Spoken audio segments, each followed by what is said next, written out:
Welcome to the In-Season Podcast, rated R for language. None of us are doctors or neurologists. The things you're about to hear are opinions of people living with epilepsy or seizures. These are firsthand experiences. Epilepsy can cause speech problems, and the medications are hard to pronounce. So please bear with me. Epilepsy can cause bad memory, so some stories will be repeated. I'm Pookie. Get ready. Does anybody else lose the ability to sleep in? Prior to my first nocturnal tonic-clonic and subsequent diagnosis, I was someone who loved to sleep. At the weekend, I typically sleep until 9 a.m. If I had no plans, which was great. It was harder once my daughter, but my husband and I watched each get up. With her one weekend morning at 5 a.m., she was an early riser and let the other do what they wanted until 9 a.m. My choice was always to sleep in. Since my diagnosis, I literally can't sleep. I can't sleep in past 7:30 a.m. anymore without feeling, end quote, off. Like I'm on the cusp of a focal seizure. Almost all of the seizures are focal, technically nocturnal, take place as I'm drifting up to sleep or waking up. For instance, stage 1 sleep. So I can see why this is at high risk sometimes of the day for me. My seizures are currently controlled, so it's not worth the risk of trying to dose when I get the first glimpse of a, end quote, funny. It's even more frustrating because I'm on lamotrigine, which gives you insomnia. Yes, it does. It's like the doctor said, end quote, yeah, this is epilepsy. You need to get lots of sleep. Here are some meds which will stop you from sleeping and make sure you get up early each morning. Oh yeah, they don't tell you that. They just give it to us. I miss being able to enjoy sleep so much. The lazy feeling when drifting in and out of sleep was the best. And I doubt I'll ever get to enjoy that ever again. I know where you're coming from. Lose the ability to sleep in? No, I don't lose the ability to sleep in because I have plenty of energy thanks to B12 by Nature's Made. I'm not taking naps as many as I used to. I'm not having focus at all. I can get up at 7 a.m. sometimes, and sometimes I'm like, I want to sleep in, but that B12, it's taking away all the fatigue. I can get up any time in the morning, and I go to the bathroom. It's like, I want to go to sleep, but then it's like, oh, no, you woke up, and I have plenty of energy. So, yeah, you guys got to check out the B12. Shout out to Nature's Made. Yeah, I didn't lose the ability to sleep in. I think the Nature's Made took away the ability to sleep in, but it's not a problem because it's working. It's taking away the focus. I don't mind not sleeping in and having way more energy than I used to have because the naps every day, those were so annoying. You miss so much time, and then being that I'm also editing, I'm editing all my videos myself. So yeah, sleeping once and twice a day is getting not much done. But shout out to Nature's Made because I am getting a lot. I wouldn't say less sleep, but the insomnia kept me up to 4 this morning, and I woke up at 11. So yeah, and I'm doing pretty good. 7 hours of sleep did me pretty good. Wide awake. I thought I'd be less. That's why I was letting you guys know last night that I am not sleeping and I do not know what today is going to be like. But when I got up this morning, I was wide awake and I kissed the bottle of Nature's Made B12.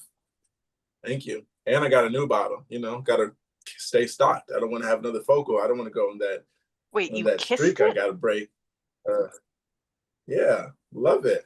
It I was was gonna like, make out with it. mwah. No, I'm just kidding. Okay. Yeah. Just your shouldn't do that dinosaur because- know this. You shouldn't do that because they were once on a shelf and someone probably grabbed it once upon a This time. has But I to was go in thinking a that. story. Come again? This has to go in one of Toaster's stories. Oh yeah. He was kissing the Nature's Made. And then I made Just it lick rain it. Nature's Made. I made it rain gummies. Welcome back, Jeff. Hey, Hey, How Jeff. Big brother hi Jeff. Tom, how are you? Tom, Hey, how buddy. are you? I didn't see You looking you there. good. How you Looking doing? good, Jeff. I only have a few minutes, but I wanted Yeah. to say, the neurologist was just in and showing me the seizures that I had Saturday, which Oh, I thought is you were really going to say interesting. resilience. I was laying in bed, scrolling on my phone, and I had no fucking idea what I was doing. And Was then this on video or just it's on lined up with video. the times? Yeah, it was on video. Okay. And then they came in and started asking me, what was going on, and I just kept throwing up my hands. I don't know. And I had a cluster of those on Saturday that required 2 doses of rescue meds. I didn't know any of this. The first one was 7 minutes long, and like that. So I am now staying here until Thursday. Oh, they're gonna keep you? I But thought this they Yeah, is wanted a you to go today. successful visit. Yeah, I may just live here. And Ian, you Rescue- stay at You gotta Ashley's getting the rescue- results you You need. can't live there. Yeah, that's the point. To get the results I need, I'll stay an extra day or 2. There you go. And other than that, we'll come and bust you out. Yeah, You know what The- you need, Jeff.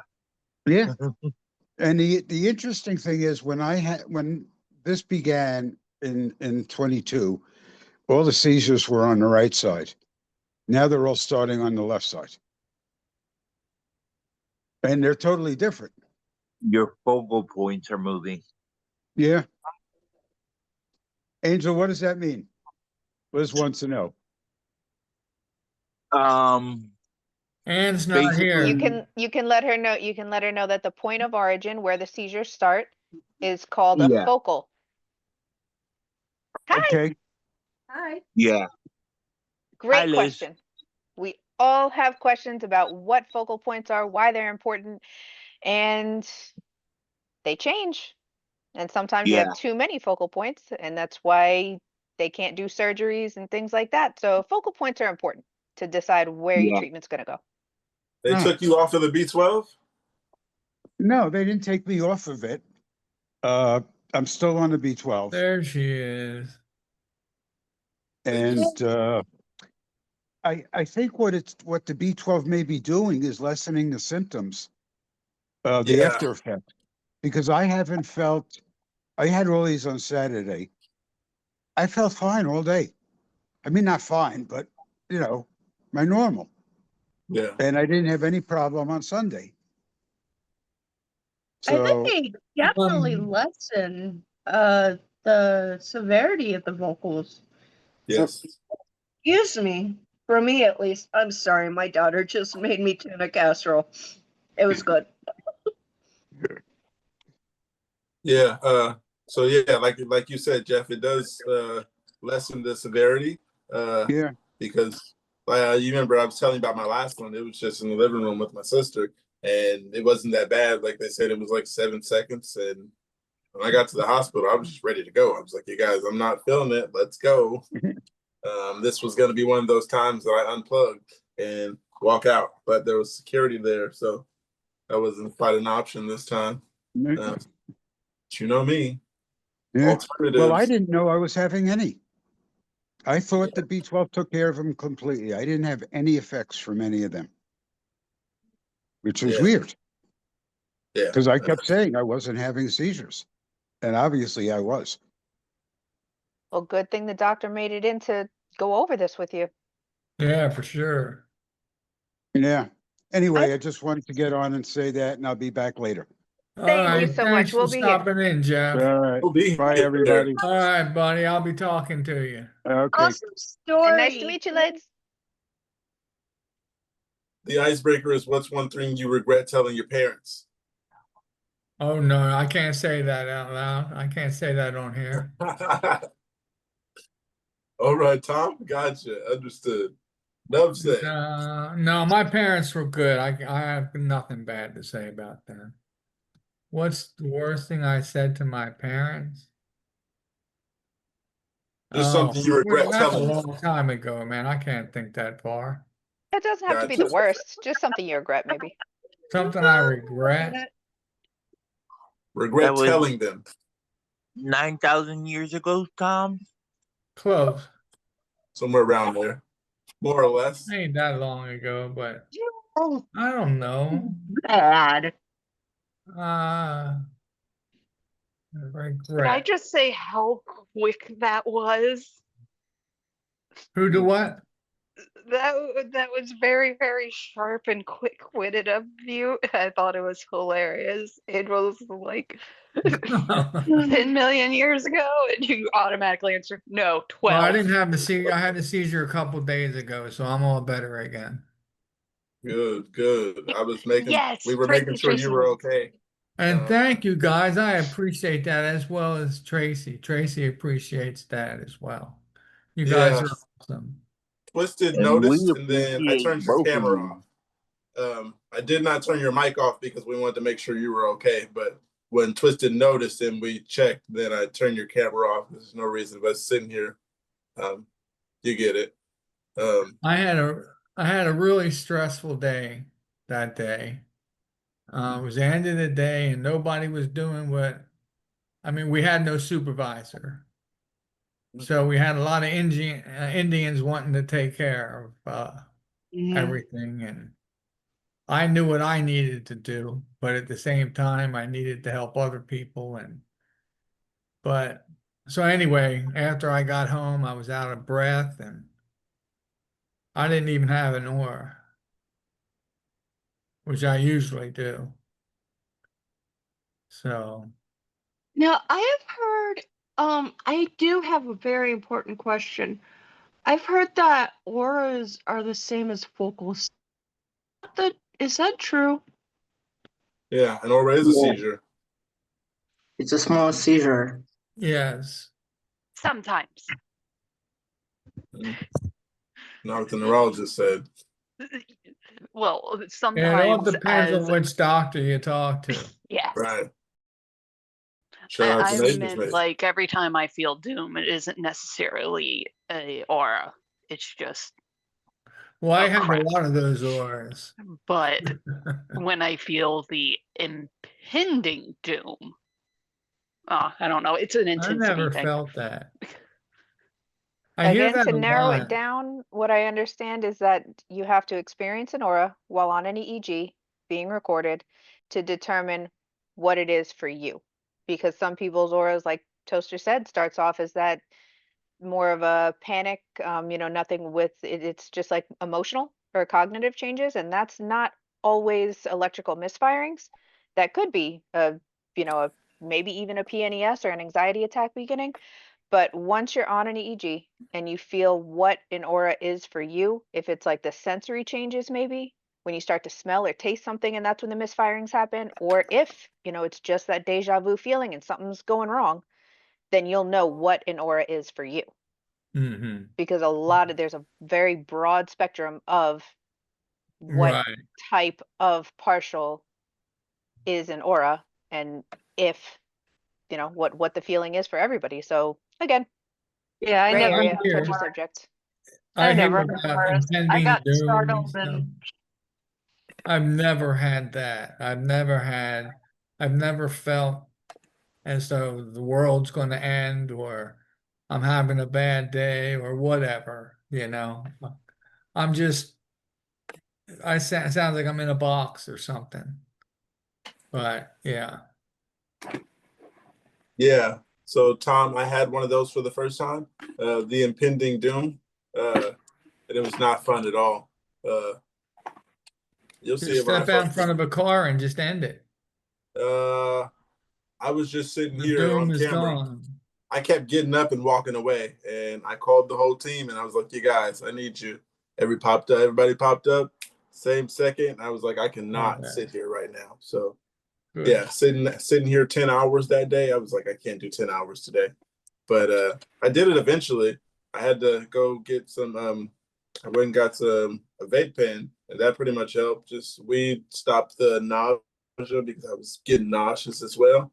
And I was sitting here pacing back and forth. I would get up and then leave and then come back in 2 minutes and then get up again and say I was okay and then go back. It was really odd feeling. It's just like you don't know what the hell is going on. And it's like I said, when you don't know what's going on, it's really weird. And being that I was asking everybody, I was like, is this the impending doom? And everybody's like, I don't know. But yeah, it was quite scary. This is the only place you're gonna hear a lot of men say they were scared. And that was a scary one right there. Because it was the first time, and luckily I knew what was going on because we talked about it so much. So, but there was no not being scared of that one because, yeah, it's still knowing what it was didn't help. Knowing what it was told me to stop sitting there and get up. But yeah, Tom, you're now part of the club. There's 5 of us who have had seizures on camera, and 4 of us are here. AJ, Kate, me, and Tom. There was another girl named Melissa way back. She had one. She hasn't been back yet, but we'll see her one day. I'll message her. But welcome to the club, Tom. Oh boy. Well, I'm not going to be on long, but Who's on Kepler right now? oh, I am. I am as well. All right. Well, this one's for you guys then. Kepler folk, how much vitamin 6 are you taking? None. How much B6 are you taking? None. I'm just starting to switch from lamotrigine to Keppra, and I read a lot about vitamin B6 supplements helping I'm on with the lamotrigine dreaded and Keppra rage. Can anyone recommend any supplements or let me know how much you take? Bonus points if you're available in the UK. None of us are available in the UK, but is anybody on some B6? I'm on D. Epileptics weren't supposed to take B6. I heard about I've it. never heard that. Yeah, I heard once I heard Brandon say, the B12 helps with brain function. I took it and haven't had a focal since then. But once Brandon said B12, there was no reason to try B6. It's working pretty fine for me, so there's no reason for me to try B6. B6 is started often taking recommended to counteract the side effects, behavioral side effects. Oh, okay. Yeah, I've started taking the B12 for the last couple weeks after Pookie's recommendation. I haven't noticed any significant difference or anything really, but I also, like I said, I haven't been feeling very well, and that's mostly been my other issues, not my seizure issues. So I don't know what's really balancing out and what's playing in with all of it. So maybe in a couple months I might have a bit better review, but that's the only supplement I take. Being on Keppra, I was at 3,000 milligrams a day on Keppra a couple of months ago, and now that's been stepped down to 2,000 milligrams only at night, and that goes along with my clozapam and then my other medications for my pancreatic issues. I'll be right back. I take vitamin D. How's that going? What's it for? I have a vitamin D deficiency, I guess. Oh, okay. Yeah, the medication I take makes you B12 deficient. So being that I started taking the B12, it's pretty much helped me. I don't know what everyone's taking, but it worked for Jeff and Rick. They said it worked, and someone else, but I can't remember. Me, Oh, okay, yes. We got I some good started reviews. I started taking the B12 back at the very beginning of September, and I've only had I had a focal the day I first started it, and then I had one focal since then, but I think I forgot to take it. So I blame that focal on I forgot to take my meds that day. Yeah. Also, when I'm taking the B12, I noticed when I miss one, that fatigue does come back. Like one night I missed taking it at night, and then the morning was really hard to get up, and I was real groggy.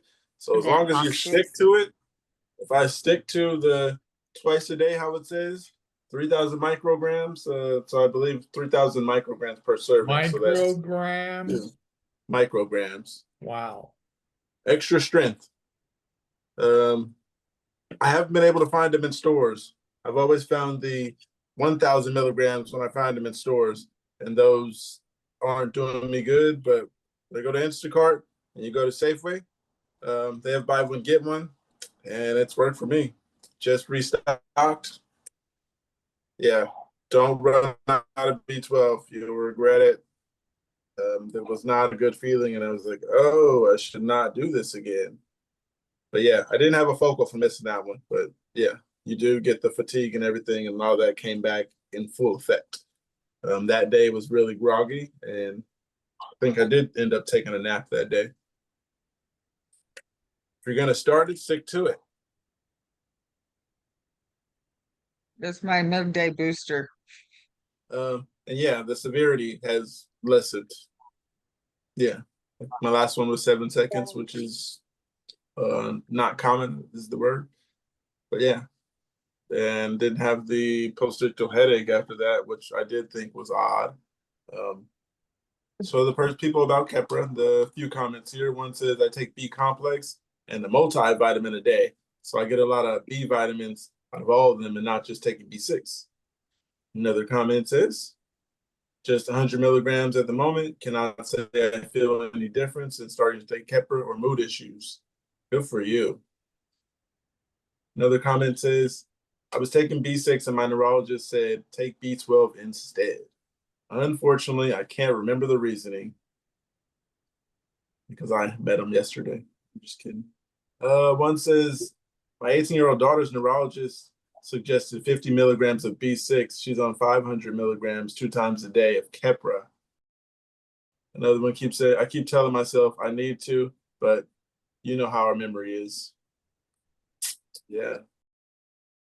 Got another one here.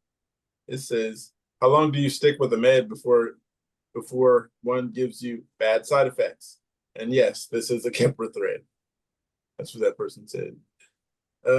My situation is as follows. I've been taking Keppra generic for TLE just over a year. I took 750 milligrams twice a day until late July with minimal side effects, slight irritability, feeling in quote funny rather than having deja vu seizures, and around certain points in my menstrual cycle. Then I had a period intense work stress, which triggered a long prodrome feeling, off for days at a time, and my rescue meds didn't stop it like they usually do. My dose was increased immediately to 1,000 milligrams twice a day. This side effects hit me like a truck, very hard and dark thoughts, mood swings, queasiness, poor sleep, muscle aches, depth perception issues, very poor focus, etc. It's been a little over 7 weeks and I still feel unwell. I still feel unwell 90% of the time. I am trying to keep it together for the sake of my daughter and my husband, but it is a huge struggle. I can't take any sick leave from my full-time job either. The constant dark thoughts are particularly disturbing, even though I know they're meds related, and I wouldn't hurt myself. However, much my crazy brain tells me to. I have a phone appointment over the phone with my neuro next month, and I think it's probably time to throw in the towel and either A, ask the doctor to go back to my old dose of Keppra, or B, ask for something else. For example, Briviac or Vimpat, not lamotrigine, as it gives me severe memory issues. Does this sound reasonable, or am I giving the new dose a fair run? It's hard to keep perspective. Give the Keppra some time. How long are they Yeah, I on the don't new think it dose? works right away. I think you have to wait Briviac a couple is months. a upgrade to Keppra, so Yeah. without the Keppra rage. So I think I had that at first, but I'm all better. 7 weeks. 7 weeks. 7 weeks in, and they are wanting to give it up. I would say the bad thoughts, like I said, the Keppra just did give me bad thoughts. It made me think bad things, like I should do bad things. The word to use wasn't exactly like hurt myself, but I had bad thoughts like, let me walk in traffic. I hear about other people's thoughts, and they're like, let me see what's off the cliff of this bridge at the bottom. But mine were more like just things to do.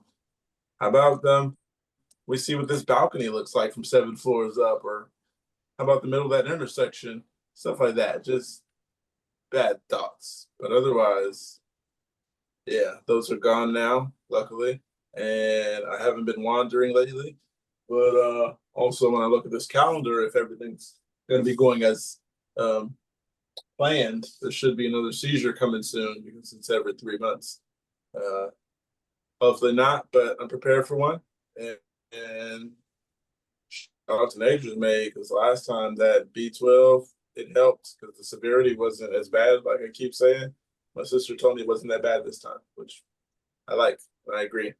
And yeah, you guys got to stick to that B12. If you stop taking it, it could be, yeah, really fatigue feeling come back like Mack truck, run you over a few times. Feels really bad. But once I learned that, I had to keep taking it. That's not a good feeling. It's the whole reason I started taking it. So yeah.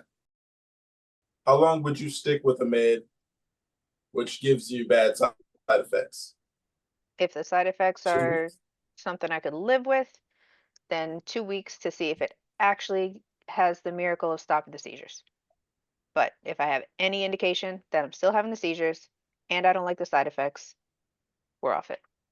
Toast? I give it a couple weeks to a month. I usually give it a month or two because, well, interactions with my other medications. Normally, I'm going to have to go up a dose at least 2 or 3 times to get Yeah. where they want me. So I usually give it a couple months unless something major or adverse happens, like me going crazy or me going crazy. I'm kind of the same way, In the but same way, if it's as long as the side effects aren't like Zonegran, I'm weaning off of because I cannot stand the side effects, which is unfortunate because I actually think it's helping my focal seizures a little bit, but I cannot handle the side effects, like no matter what. I give it about 1 or 2 months.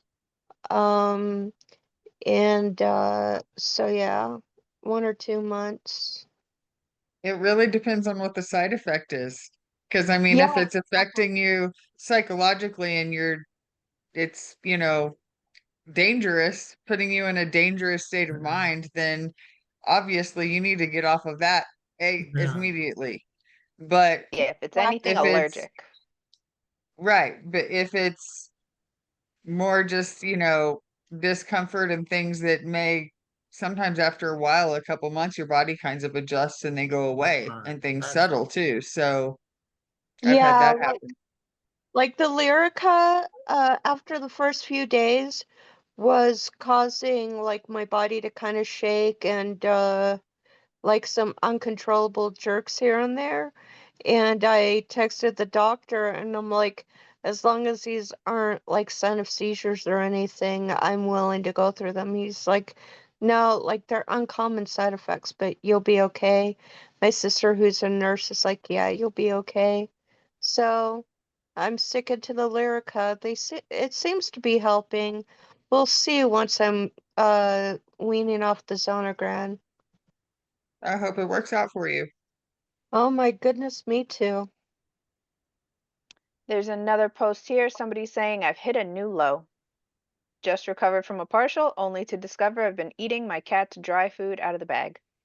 I've done all kinds of silly shit, Yes. but this is a new level even for me.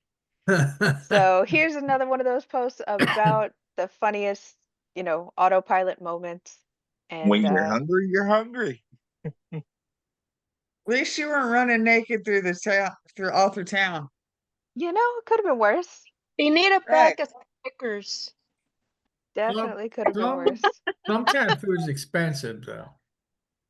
Oh yeah. It depends on Some cats was definitely it eat better than people. tasty? What was it made out of? Was it Nutrish? Well, it Right. was cat's dry food, so chances are. It wasn't that really nice stuff you keep in the fridge. Yeah. No, she did say the dry food out of the bag, so, Oh darn. probably just leave that next to the chips and reach for the wrong bag. Yeah, like I hope it Purina's. was like the turkey or chicken or something. Who knows? It My might have been sister and I salmon used flavored. my sister and I used to eat the dry cat food, and my mom used to say that there was little birdie feet in the cat food to keep us from eating it.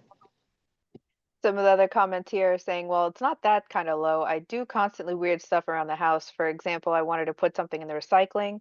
With it in my hand, I went to the room not knowing what I was doing, then look down at what I'm holding and think, oops. So yeah, that happens when you already have something in your hand or you're on your phone and, you know, run around chicken head cut off looking for your phone. Yeah. I do that daily.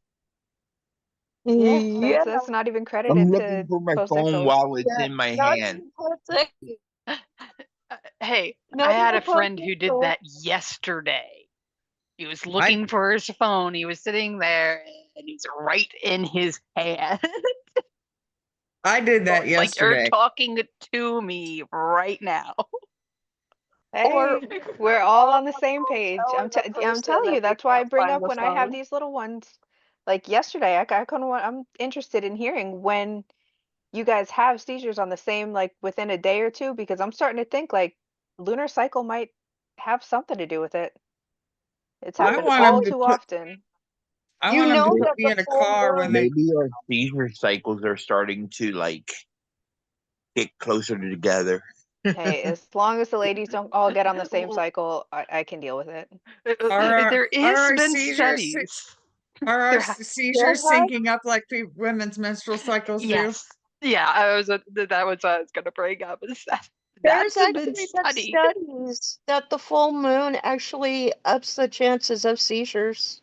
There's actually been studies about it because of what the gravitational pull does with the water in your body. I want to see that. I need to That ask sounds like Mark. a fun read. You know what? That does sound I'm gonna interesting. find it and then I'll put it on Epilepsy Universe. I'll try to find it. Thank you. Yeah, I can't wait for Mark to see that one. That's awesome. I mean, Right. it's not a full moon for another week though, so the one yesterday and for the last couple days, me and Toaster, we probably can't blame it on that yet. Yeah. So we'll see. All right. Hey, I just earphones. She's so pretty. I just read an article that they found a strong correlation between solar storms and women having an increase in human women having or dying from heart attacks, and it made me think like, I wonder what all the electricity is doing to our brains, if it's doing that to our hearts, and I really want someone to do a study about that too. Yeah, it's about time. Something to sync the systems, our cardiac and neurological systems definitely work together. Yeah, I mean, it's not like we could do anything about it if it was related to the solar storms, but it's just interesting to know. Better you want to know, right? It's like how many of us have epilepsy that we still don't know the cause. Mm-hmm. Kind of wish you did. Yeah, for serious. Somebody else is saying on that post, I always wanted to know what stuff tasted like. So they blame the goofy stuff they do post-ictal just out of like that thought in the back of your head that like you never act on. Yeah, yeah, I've put fruit in like the wrong cabinet, and I think that was always subconsciously where I wanted to keep it. Just not allowed. I've put milk in the pantry. Keep putting stuff in the freezer. Yeah, I put dishes in the freezer. I mean, yeah, I was washing dishes and put them in the refrigerator. Okay, well, at least they have a chance of not cracking in like glass in the freezer. But what's up, Toaster? I actually have an interesting post. It says question regarding sleep schedule, since we've already talked about sleep, but it's a good issue. So ever since I got my diagnosis, my doctor keeps telling me how important sleep is and to keep a fixed sleep schedule. I have never really strayed away from my bedtime for over 2.5 years now. And the most that I'm allowed, according to my doctor, is an extra 30 minutes, give or take. Do you guys also have to follow this very strictly? And if so, what happens if you were to like shift to a different time zone? Ooh. Do you guys keep a strict sleep schedule? Do you vary? I try to stay on a fairly consistent one, but I'm a lot more consistent now than I ever was before. Same here. I'm pretty consistent lately, consistently going to sleep around 3. So yeah, the insomnia, it'll do that to you. So I mean, it is consistent. That was the question. Yes.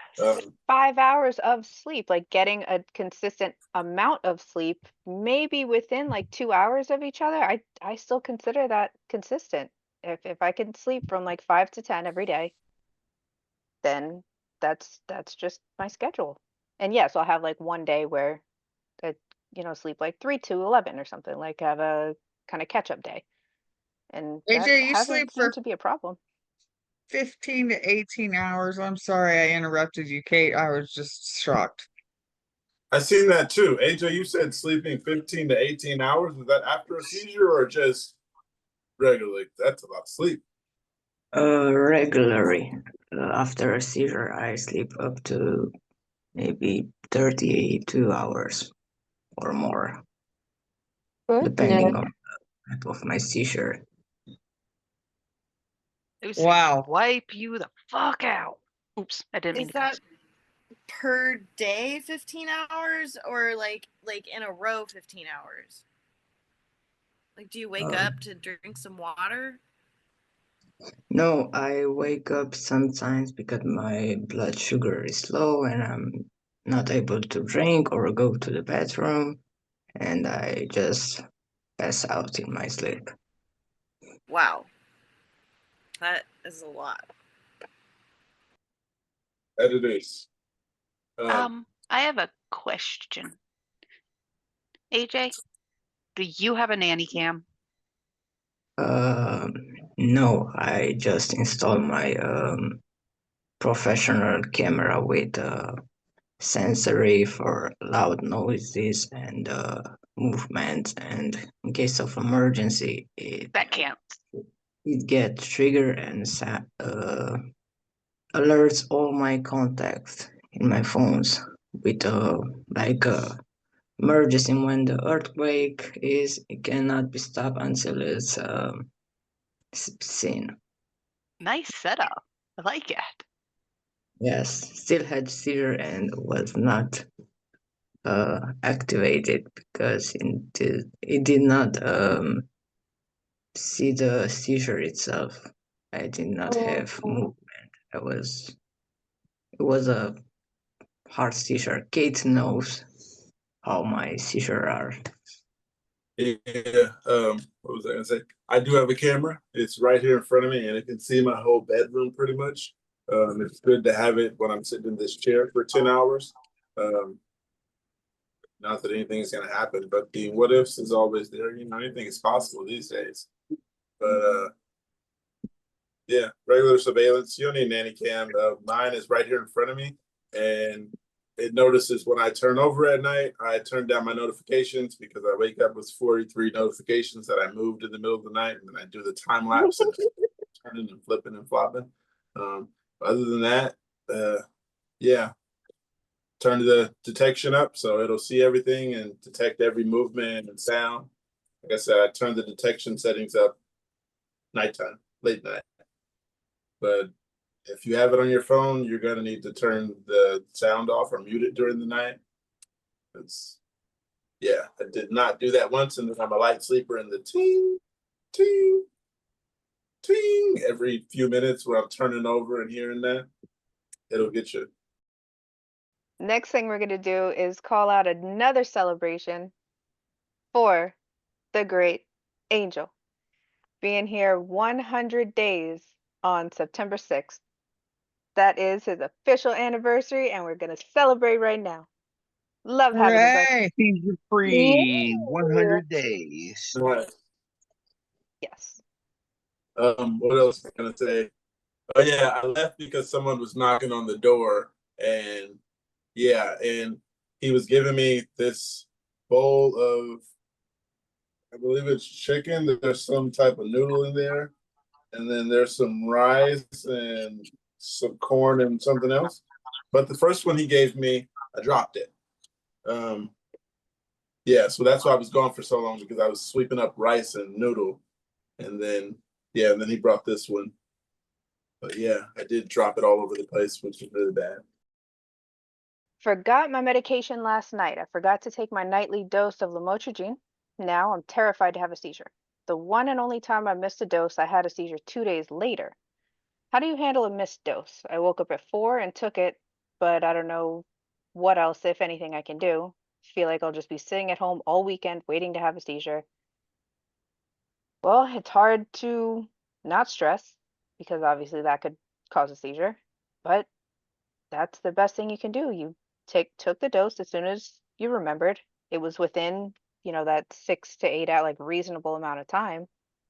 And that really is all you can do. Try not to stress about it. Personally, I have to miss a dose and not take, I have to take no medication for 2 days to actually trigger a seizure. So I would have to miss like 4 doses. And What about that's you? But I'm only on the Keppra. So what about the lamotrigine? lamotrigine. You have to not take any of it for 3 days for the serum to even drop from normal, for the half-life to drop. The half-life is like 36 hours or something like that.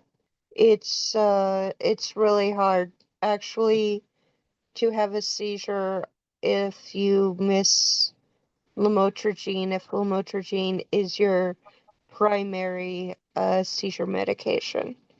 How many With milligrams are me, you on, if you don't mind me asking?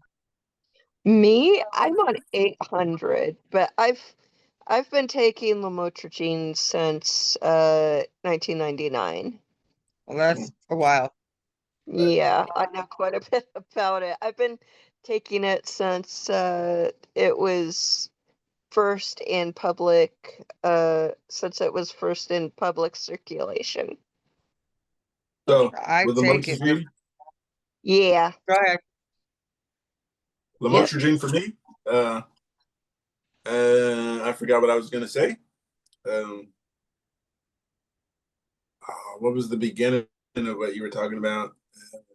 How long do you have to go without a dose to cause a seizure? That's exactly what I was looking for. Yeah, lamotrigine. Um, yeah, like you said, 36 hours. One time there was time where I was supposed to take it at 10 and I had a seizure by 1. So then there was another time where I didn't take it because I was supposed to get my refill, and the refill hadn't been filled yet. So I went up there asking them to fill it, and they're like, come back in the morning. But then my sister couldn't take me in the morning. So when she got off at work that night, she was actually like, well, it's kind of late and I can't take you. So she took me in the morning. So I think I went like maybe 2.5 days in between that whole period.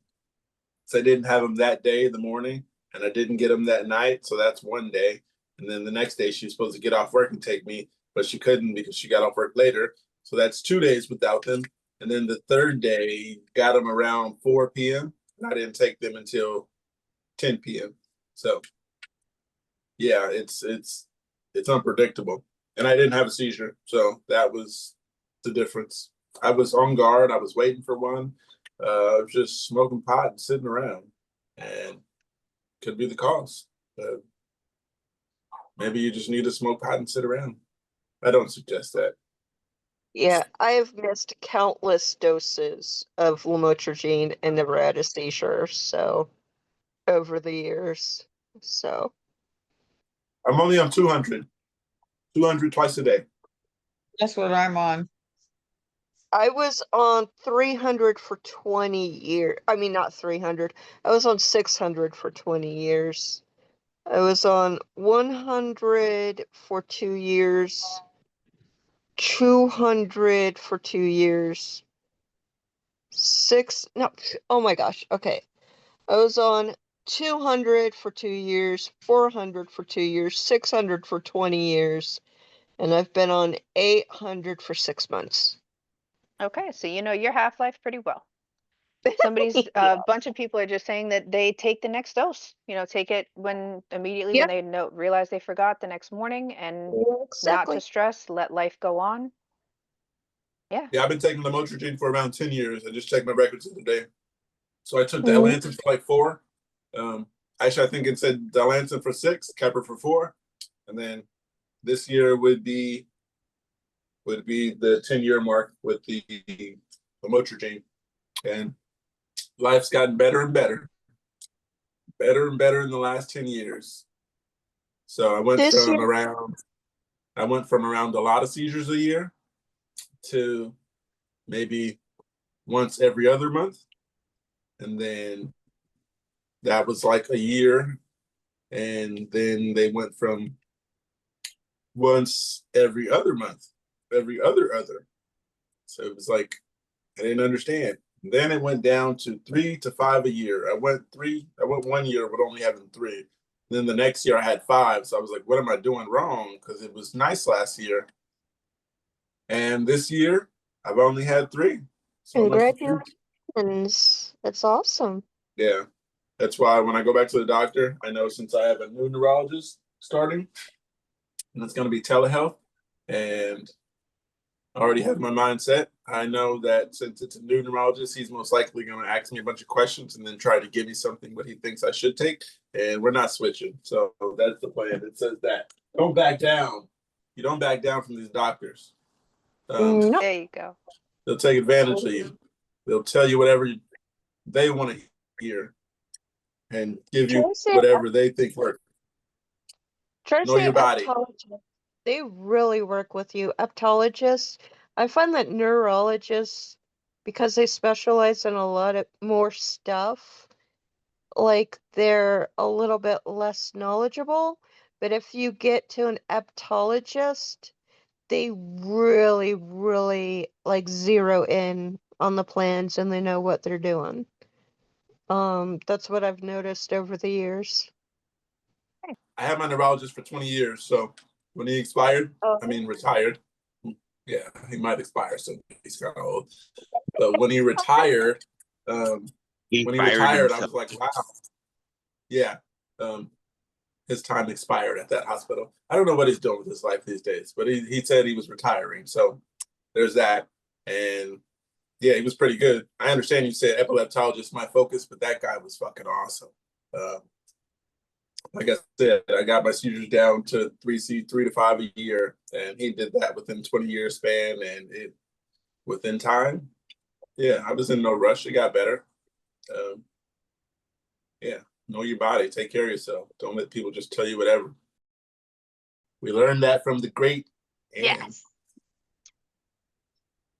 Go ahead, Toaster.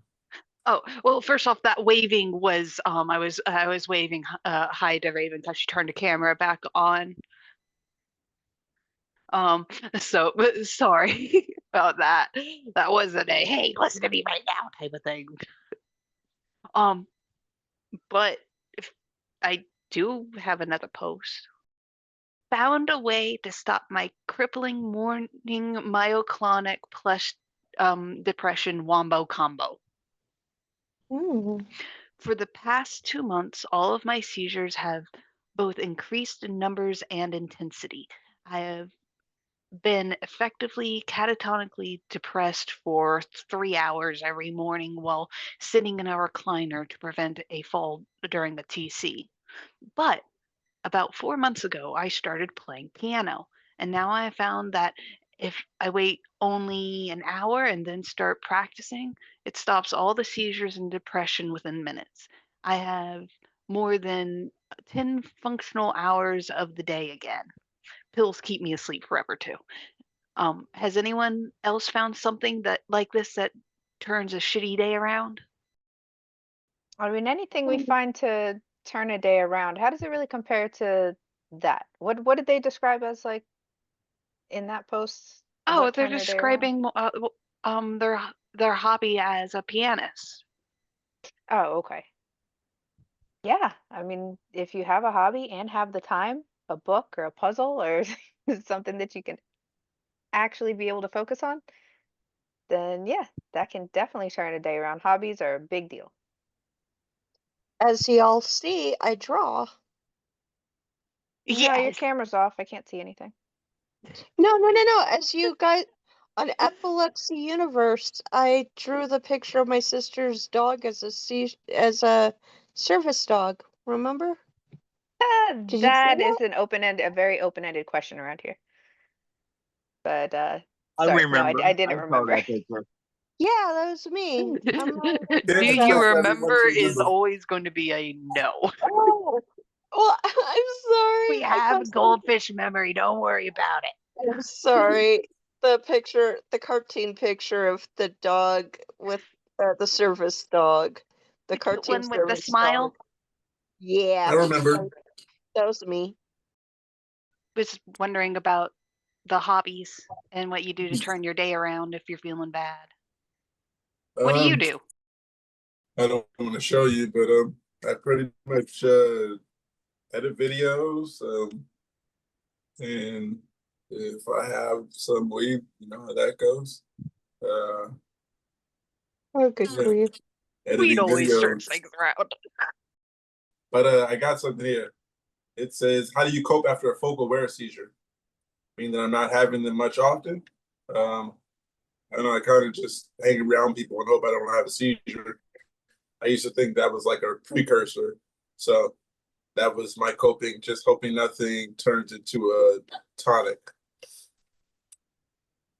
Really the only way to cope. I mean, and then when I started taking these, B12 by Nature's Made, shout out to Nature's Made, I have not had any focals, and big applause to myself, you know? I've been feeling good about I just was like, why not get him? He told me it'll work. I was like, why not try? The worst that could happen is I spent my money on something that didn't exactly work. It worked. And passed the advice on, and Jeff said it worked, and a few other people said it worked. I can't remember everyone. I think Andrea. Yep. Rick, someone else. But yeah, I gotta call Nature's Made soon. Oh yeah, AJ, I didn't see your answer. Sometimes when I'm talking to you guys, if you guys have not noticed, I'm never in the chat. I'm always Please read the chat out loud. You're gonna love it. me. Yeah, I How about got some you read it background out noise. loud because we can't hear the background noise. Okay. Well, our lovely AJ says, "Get naked. Don't give a shit who's around." That's a lovely strategy to come back from those vocals.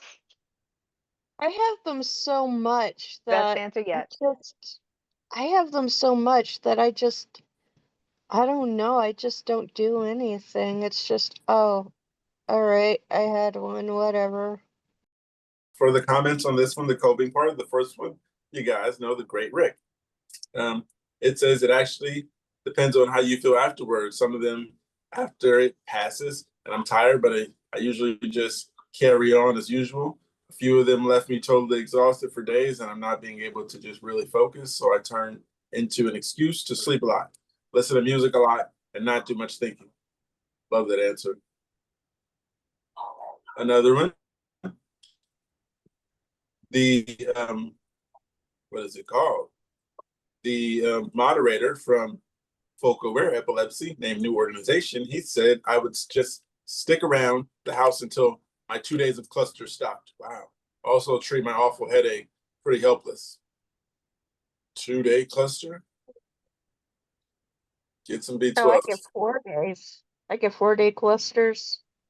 So you're having a The cluster last right comment, now? me?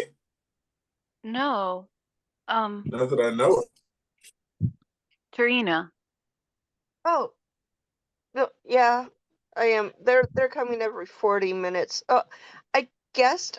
I guess I'm clustering since July, because clusters. Oh, I'm having a vocal right now. Give me a moment. Yeah, certainly. Um, Most What was certainly. that next comment? oh, the last comment was Clonopin or Ativan stops my focal aware seizures within minutes. After about 10 to 15 minutes after taking it, I'm ready to go. Ready to go is in capitals, so I'm just saying, ready to go. So AJ, since you got the like far over anybody else in how long your clusters last, how do you cope with that? I just go with the flow. YOLO. I might And wait have for my appointment. Come again? technically, I might have it over So you, one day AJ. at a time. Well, good thing it's not a competition. No, it's not. No. Right. I'm Oh, sorry you're I going can through start that. my Champ, game, but I'm laying down. Oh, okay. the champ isn't here yet. Waiting for Kevin, you guys. We can hear his stories about how great life is without seizures. But I do have another post here. It's the denial stage.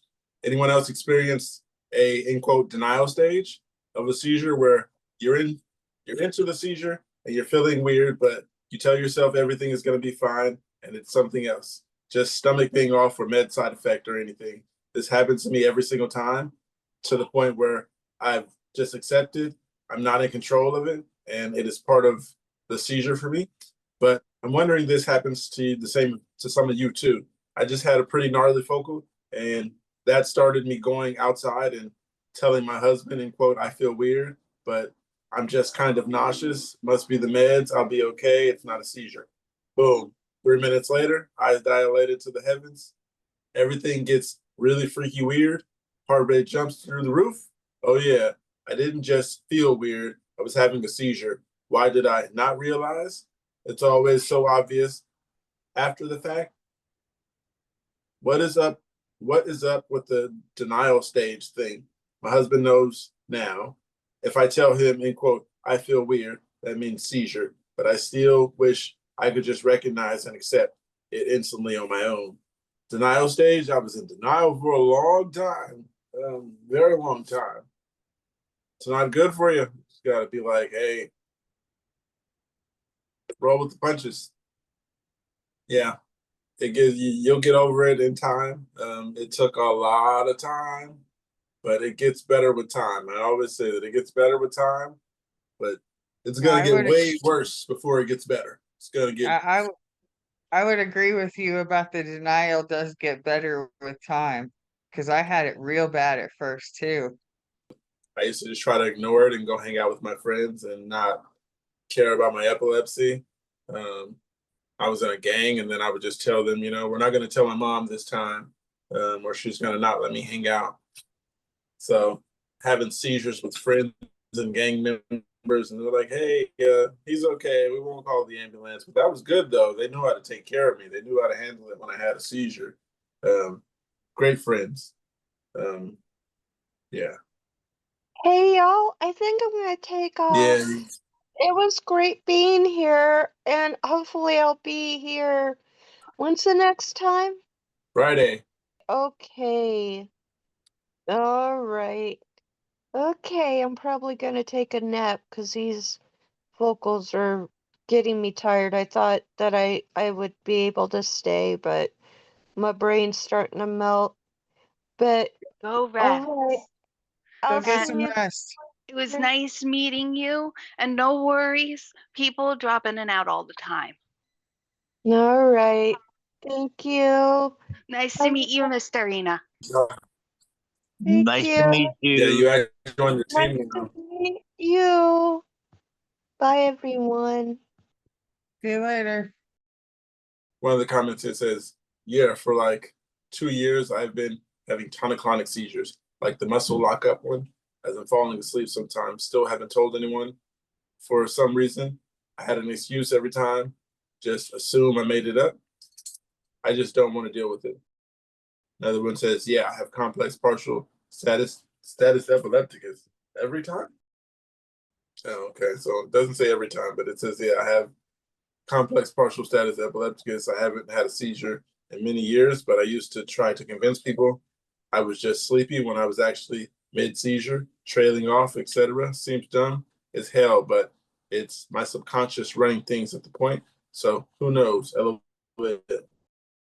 Another comment says, yep, I had a seizure yesterday morning and it took me all day to accept it. I did a double blood donation the day before. I was telling myself that it was just the blood loss making me feel shitty.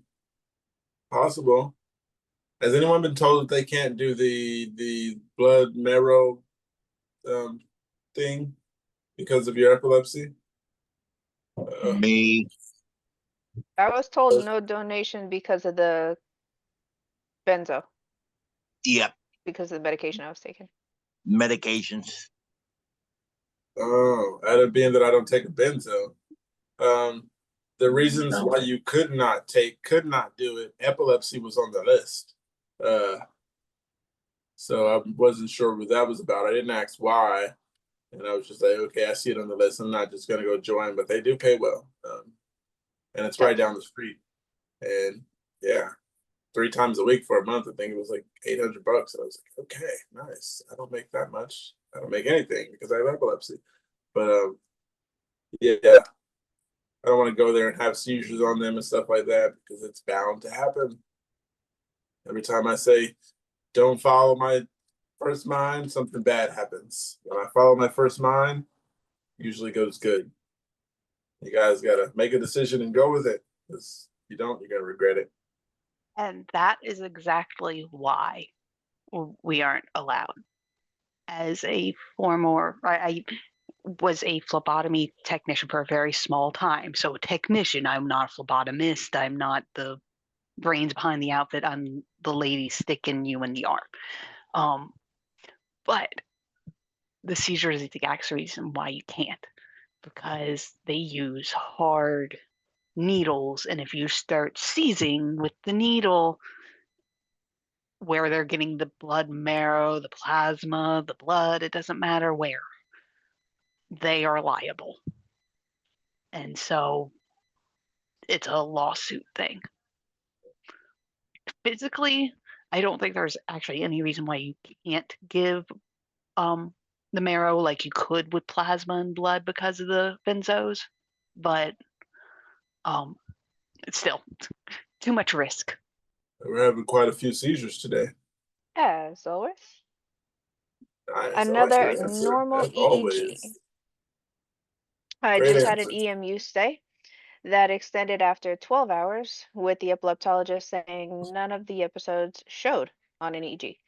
I had started to expect seizures that were deeper in the brain, insular. So I did this EEG, hoping I might be able to get more comprehensive testing, MEG, SPECT, even if it was normal. But no answers. CBT is suggesting, and I can only be told I don't have epilepsy. My seizures look like a sudden uneasy feeling, like the world just turned upside down, and then a rising sensation in my stomach that goes all the way to my forehead, feeling like it's being squeezed on the inside. Pressure in the ears, start to feel drunk and floaty. I'm aware, but I respond slowly. When my speech comes out, it's broken, like my vocal cords are half numb. These last a few minutes, but they tend to cluster and leave me wiped out. So this person, after describing all those symptoms, is having a problem because they're saying after a 12-hour EMU stay, they only let them stay for 12 hours, and then an epileptologist turns around saying, you don't have epilepsy, you're fine. Only What's our thoughts 12 on that? hours? That the post says 12 hours. That's not enough. Get a second No. opinion, lady, or man, or friend. Even if they were on medicine, that's not enough. Exactly. So that's the consensus here, is that if you get a chance to watch this one, that is a very unreliable conclusion, because the EEG needs to last way longer than 12 hours. Even our ambulatories are longer than that. Yeah, all the comments are pretty consistent. Go to a different epilepsy center, visit another doctor, get another opinion. All of them saying the same thing. Don't take that as normal. Not at all. Second opinion. Wait, I think I'm lost. What was the question again? This visit, and it was a female. The She main question. only had a 12-hour EEG and got told she doesn't have epilepsy because that one EEG was normal, but it was only 12 hours, and they just described a lot of symptoms that sound like a seizure. Yeah, like I always say, if you don't like the first opinion, get a second opinion, or even get a third. Do the best of three, or the best of five, or seven, or nine. Just got to do an uneven number. And any good doctor worth their salt won't mind you getting a second opinion. And if they don't want you to get a second opinion, well, that's a major red flag to get away from them anyway. Got some more denial over here. It's still in denial. I was diagnosed with epilepsy last October, beyond the fact that I have the obvious seizures, including tonic-clonics. A brain birth defect was found on the MRI. And my last 30-minute EEG turned into abnormal. I was having epilepsy. There's no getting around it. Yet it still feels unbelievable, and I have a hard time accepting it. How can this be real? Even when I have a focal seizure, I have a hard time accepting it, and I think I must be able to somehow control them through willpower. And in some way, sometimes my focal seizures feel like I could do something, but I just don't want to. My whole body is tingling and being very weird, but it feels like if I just think hard enough, I can make it go away. My brain is really struggling to understand this reality. Do any of you guys feel the same way? Not having focals, shout out to Nature's Made, B12, 3,000 micrograms a day. It's working for me. Summer 2025. Yeah, last summer 2025, I was able to take them and haven't had one since. That's doing pretty good. Yeah, I haven't had a focal. I have had a tonic, but that's also the medication. That's just a regular thing for me, the every 3 month thing. But how's that go for you guys? I'm not in denial anymore. Took some time, but I got over it. Can't cry when you have anyone to cry to. I mean, yeah. I usually cry. I used to cry for sympathy, but yeah. I mean, we can cry to each other, but You can't sympathize for yourself, crying, looking at yourself. I guess you could. To each his own. we warriors.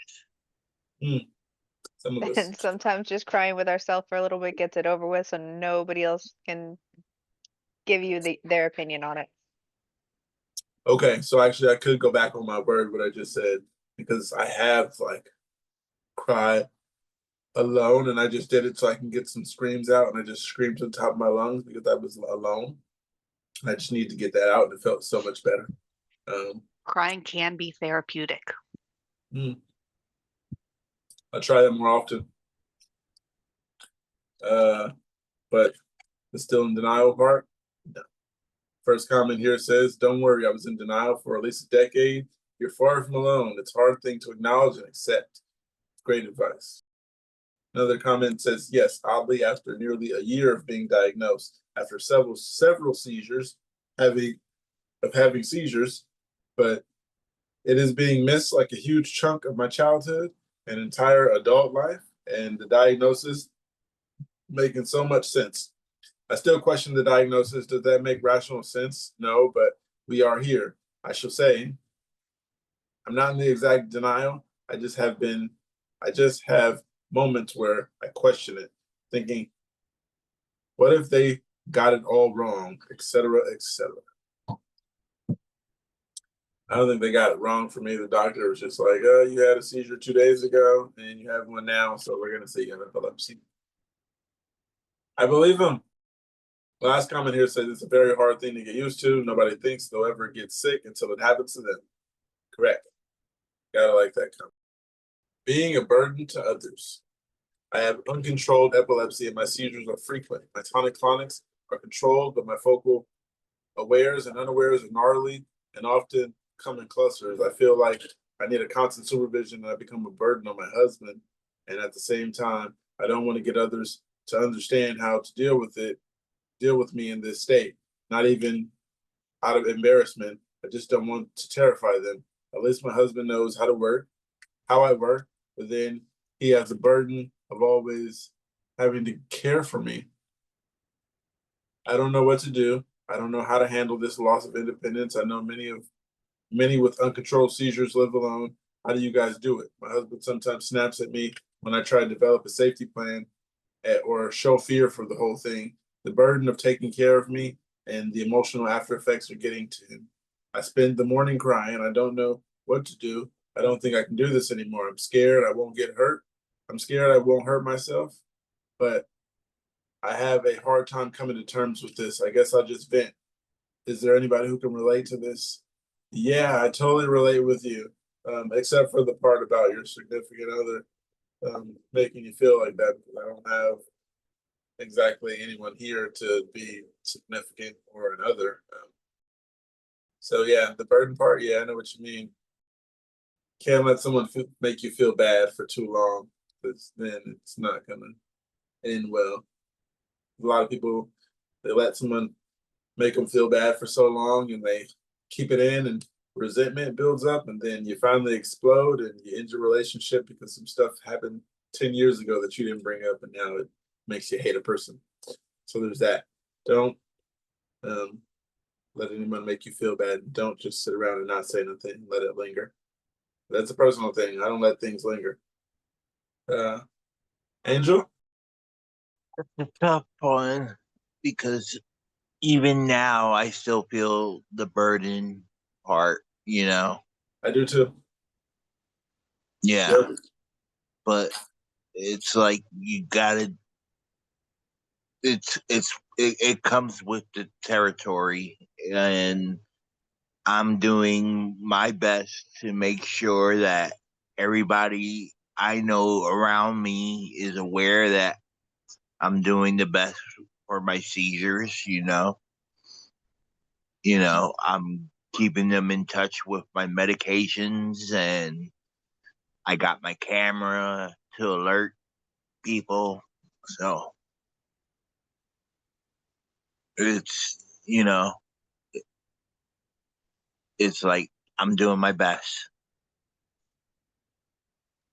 And what came to mind about the burdens is if somebody that you're expecting to be there to support you ends up trying to turn it against you, that's on them. That's definitely nothing that you can let bring you down because they couldn't handle it. That's what it comes down to. We hear that a lot about a spouse. Yeah, a lot of different spouses putting people through a lot of different stuff. But there is one right here. It says, I can relate. I'm in my 50s, 30 years of seizures. You're the one doing the suffering here. So let's get that straight. As for loved ones, they have the response to figure out. They have their response to figure out. I suppose it might be said that it's their end quote burden, but FFS perspective. Please, someone tell me what FFS means. For fuck's sake. Oh, okay. My friends and my wife. I don't know. That's so funny. Sorry My to say friends- that, but yeah. Good. Don't worry. It's My mature. friends and my wife, when I was married, all know my condition. I only get to see them a few times of the year because I can't drive. The times I do see them, some part of me is busted up from a recent brain quake. It's just a thing we have to live with, and it will take a little effort from the people to adjust to it. I had an occasion where I had an occasion to say, in quote, look, I know this creates stress for you and your concern is appreciated, but I'm not the only one who has their brain shut off itself and cause convulsions. It's hard enough recovering from a seizure, let alone having one in the first place. People who haven't had one can't know what it's like. Have your loved ones read this form for half an hour, and it's the closest thing to knowing the experience they can get. People need to understand how upsetting it is to live with this can be. Yes. I don't think they want to, but each his own. Another comment here says, I can relate. I have those same sorts of absences seizures, and they have to have someone around me at all times. Being 16 years old, that sucks because I feel like a baby. I have a freaking baby monitor in my bedroom. That's a good thing. Don't think bad about the baby monitor. Pretty good. I got one that's not exactly called a baby monitor, but then you're 16. So the next comment here says, I am unable to live alone, but I feel your That's a pain. I'm hoping. 16-year-old going to puberty. Yeah, That's 16 is kind of already a into different puberty. mindset. The last comment here says, I am unable to live alone, but I feel your pain. I am hoping brain surgery helps with at least some of my seizures. I have 2 types of epilepsy and 4 types of seizures. That's a good question. I heard they have 2 epilepsy, 4 seizures. What were they asking about the monitor? No, that was the answers to the person saying they feel like a burden. That was the response. Oh, Yeah, that is very interesting. 4 different types of seizures? Well, actually, yeah. So I had focals, myoclonics, and TCs. So that was 3. Anybody have more than 3 types of seizures? Angel, is your thumb up? I'm trying to count how many. Oh, well, When it's you say tricky because types, go ahead, I'm Ray. confused. Oh, sorry. I'm just confused by what you mean by different types exactly. this person says they have 2 types of epilepsy and 4 types of seizures. I'm Okay, assuming they're meaning like myoclonic, focal, TC, maybe okay. absent, could it be catamenial? There's a lot of different kinds. That's the confusing part. I like just leaving it as partial or generalized, but it's complicated because when they say generalized seizures, you could have an absent seizure, but it's generalized because there's there's focal points all over your brain. So that's when you have like the blinking and the, moving your fingers and doing a bunch of stuff, but it is still a focal because there's no tensing and convulsions. So there's a couple different kinds of absence and definitely like 3 different kinds of focals. Apparently, they can go by provoked and unknown onset.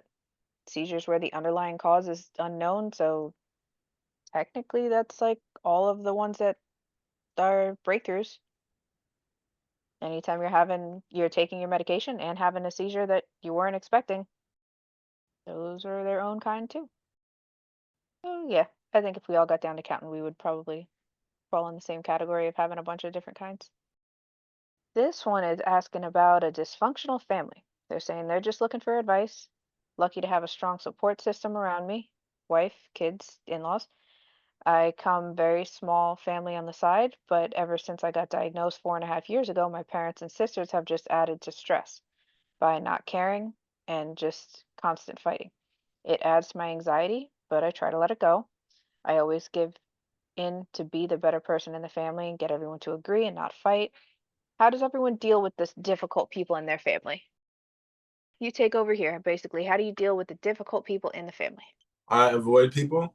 If I have a problem with you and your family, I'm not going to argue with you. I'm just going to stay away from you. So I think the only family I have right now would be my children and my mother and my father. I'm not around anyone else. My sister's here. I have my siblings, but I don't call anyone else. Yeah, not a big deal. You don't want to come around. You don't want to come around. I'm not going to force anyone to be around me. So that doesn't feel good. I don't have really problematic family due to my epilepsy, but like I said, being an introvert, kind of stay in a little bit. I mean, I like going out, but then I love being in and doing the things I like in the house. Family can be stressful at times. If you know that about your family, that's a good sign to not necessarily stay away, but stay out of stressful situations by any means. Ew, this one's nice, you guys. It says traveling alone with frequent seizures. I have intractable epilepsy and frequent focal impaired awareness seizures, usually several times a week. I really need to travel by plane soon, and I'll have to do it alone. How do you guys manage this? Is it feasible? Preemptive rescue med? I'm worried because the rescue meds make me really tired, but I think I could just muscle through it and stay awake enough to deal with the process. Any advice for this? It's welcome. Traveling alone. I caught a plane from here to the East Coast, tri-state area from California alone, and I had a layover. I was hoping that I did not have a seizure on that layover and get left in Atlanta. So that was on my mind the whole time. It's like, what happens if I have a seizure and I miss this flight? Then I'm gonna have to pay for another flight. And at that time, I didn't have money for another flight. So I was like, I need to make sure I get on this plane. So I sat right in front of the entrance, you know. So if the person was to see me, they knew where I was going, and yeah, they would see me having a seizure, which would have been horrible either way. You guys ever had a seizure like out alone like that, traveling alone? I was gonna say, not traveling alone. Thankfully, I was with my family. Maybe I told the story before. I can't remember if I posted or talked about it. But anyway, Tell it again. I about two or oh shit, it's been 3 years now. I had a seizure while at Disneyland. It was inside the park. My sister was pregnant at the time, so we were making, a few more bathroom stops than normal, right? So I went into one, and it was nighttime. It was cold because this was, I think, like January, February. I had a big coat on, and like I went from all of a sudden like, oh, okay, yeah, we're stopping here. I'm gonna go use the restroom. I came back out, and like my body was just like way, like I don't know what you want to call it, like just a really high temperature. Like I was sweating a little bit, even though it was cold outside. So I took my jacket off. I was just like, oh yeah, can you, I asked my mom, I was like, oh, can you hold this real quick? I'm feeling really warm. And that's the last thing I remember. The next thing I remember is being pushed down Main Street of Disneyland in a wheelchair by the Disneyland paramedics. Apparently I had the seizure. It was all the way in the back of the park, like right by, the Star Wars, where Star Wars land, or whatever it's called is. So yeah, I had a seizure there, and then the next thing I remember is like 15-20 minutes later being pushed in a wheelchair down Main Street. Thankfully I had my family there, but that's the biggest one I've had in public. I did have one when I was working at a restaurant one time, but thankfully the owners of the restaurant knew my situation and were able to help me out. So the paramedics were called, and that was okay. But thankfully, most of mine have been either, yeah, at home, in bed, around somebody that knows my situation at least. Yeah, I had one on a job, and the only person that knew was my manager. Yeah, and I think he had just left, and I fell in the deep fryer. It's really hot. It's hot situation. It was at the Krispy Kreme, right? The story you told about that. Yeah, that's how I got this right here. I don't know if you can see that, but yeah, it was more just like, as soon as I touched the bottom of it, I guess about elbow deep, that's when I felt the bottom of it was hot. But I had already had the seizure. But once my hand at the bottom, then that's what brought me back. And yeah, then I looked at my arm like, oh shit, what happened? And then I fell and had another seizure. So yeah, I got super lucky with mine because, like I said, it was a restaurant. It had like, the big grill in front of it, and then we had an oven behind us, and then the fryer next to it.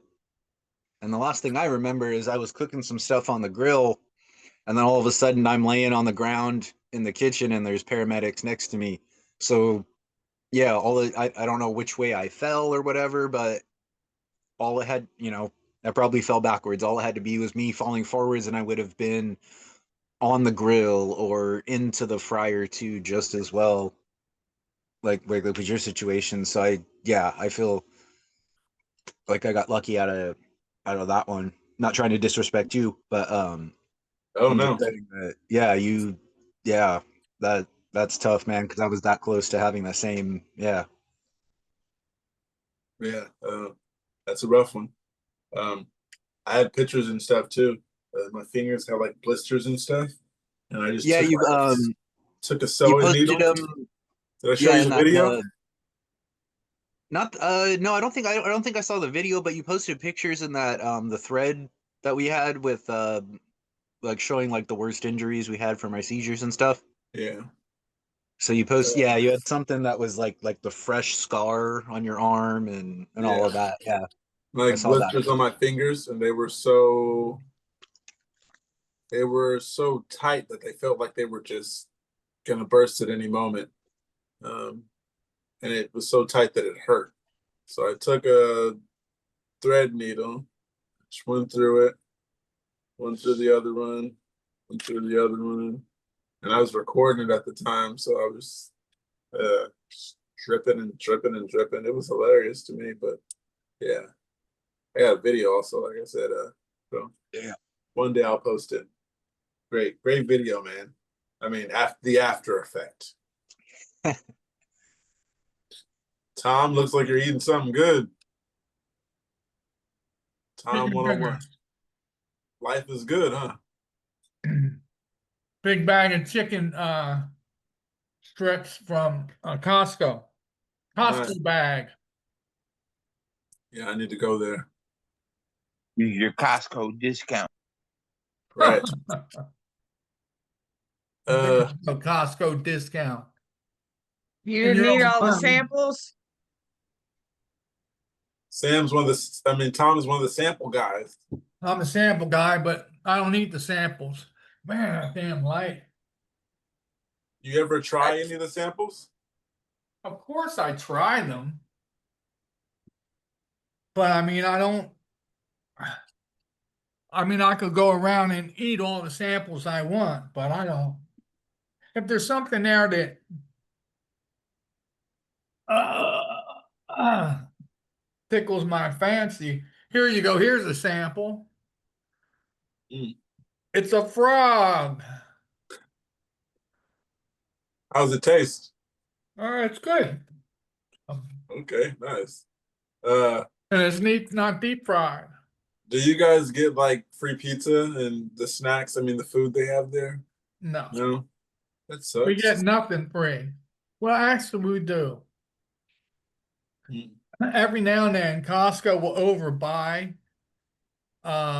meat, ribs, or something, pies, and they'll just have a big blowout one day, the whole day, and we go by and get a double hamburger with cheese and mushrooms, and with potato chip. Potato salad or coleslaw. Costco takes care of their own. If you ever looking for a job and you have an opportunity to work at Costco, I recommend it. So what's your advice for someone traveling alone with frequent seizures? They have to go somewhere and they have to get on a plane. Have to get on a plane? Yes. Travel on a plane soon is what it says. How do you manage this? Because they have frequent seizures. What I said was when I travel alone, I went to the tri-state area from California, and I was just hoping that I didn't have a seizure on a layover and be stuck in a different state. Well, I'll tell you what, if you have a seizure on the airline, don't sweat it. They'll take care of you. What about at the airport on a layover? They're going to help you. They're going to take care of you too. Yeah, any Give me another federal flight? place will help you. They will take care of you. You about might the miss flight? your flight. I'm gonna miss my flight, of course. Yeah, that'd be a drag, huh? Yeah. So what are they gonna do about that? They give me another ticket, or they just gonna No. No, I doubt they'll give you another ticket. Okay. But they'll get you to a hospital. Get you to a hospital. Yeah. See, my layovers were Because they don't want to deal with you. my layovers were in Detroit and Atlanta. So that was between the tri-state area there and back, and those are not good places to get stuck when you're from California.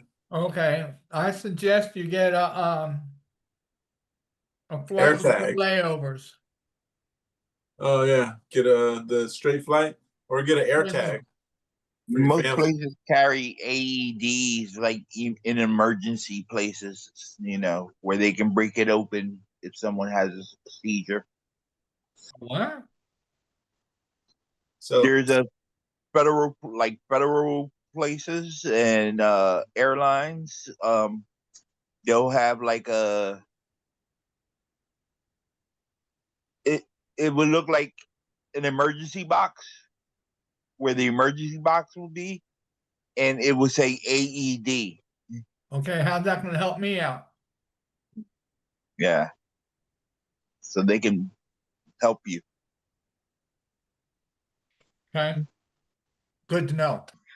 Please take your medication as prescribed or whatever works for you. We're not doctors.